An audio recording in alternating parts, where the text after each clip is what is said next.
In today's video, I'm going to be showing you guys how I went from 40 FPS to 70 FPS in Monster Hunter Wilds.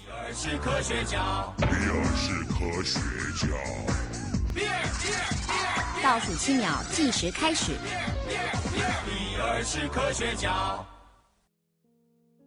The first thing you're going to want to do is download REFrameWork. You're going to need a Nexus mod account. Just go to their website, create an account, it's free. I've been using Nexus mods for years now to mod Skyrim. After you download the REFrameWork, you're going to want to figure out where your directory is for Monster Hunter Wilds. The way we're going to find this is by going to your Steam, right-clicking on Monster Hunter Wilds, going to manage and then browse local files. Once you do this, open the file that you downloaded from Nexus mods, extract it into the directory as you see on screen, and now you have REFrameWork downloaded. Once you get into your game, you're going to see a little window in the top left corner pop up. You can hit insert to close this window, or you can look through the actual options. You get a camera where you can disable the vignette. You can also do free cam and see your character in the free cam, and there's plenty of other things. And just downloading this should also give you a couple of frames, along with its main purpose of getting the other mods we're downloading to work.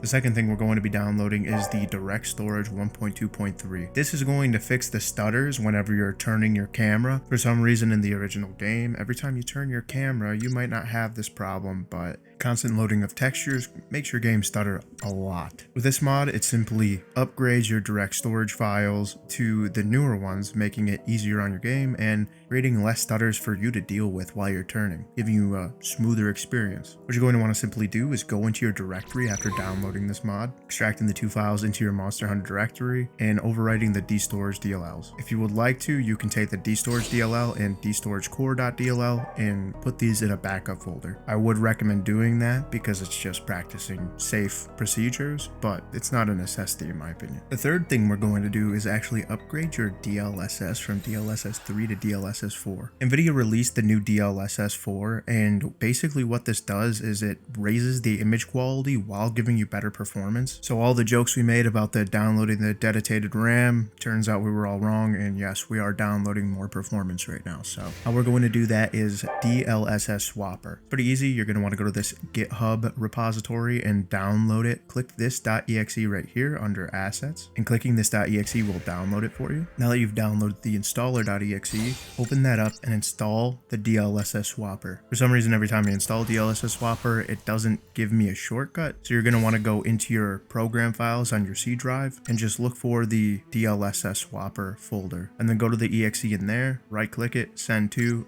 create shortcut. Now that you've done that, you can finally open up the DLSS swapper application. Scroll down until you find Monster Hunter Wilds. Click on Monster Hunter Wilds. Click on DLSS and download the latest one. And the latest one for me is version 310.2.1. Click that, click download, and then click swap. And then do the same for DLSS frame generation, FSR 3.1. And now that you're done with that, you can close out a DLSS swapper. Now there is one more thing we need to do to actually activate DLSS 4 in your game. I know, quite a bit, but this is the last step. You're going to want to go to the next GitHub that I've put in the description, and it's going to give you the NVIDIA Profile Inspector, and it's going to be the revamped version. Download that, go into NVIDIA Profile Inspector.exe, double click that. Now what you're going to want to do is in profiles, you're going to want to click the drop down and search all the way in the M section for your Monster Hunter Wilds. If you can't find it, that's okay. You can click this sun icon right here, create new profile, name it Monster Hunter Wilds, and then click this add application to current profile and search for your Monster Hunter Wilds.exe, which is going to be in the directory that we opened up earlier in Steam. After you do that, go to the 0.2-DLSS overrides, click on SR latest DLL, turn that on to latest, and then the SR preset, you're going to want to go for preset K. After you do that, hit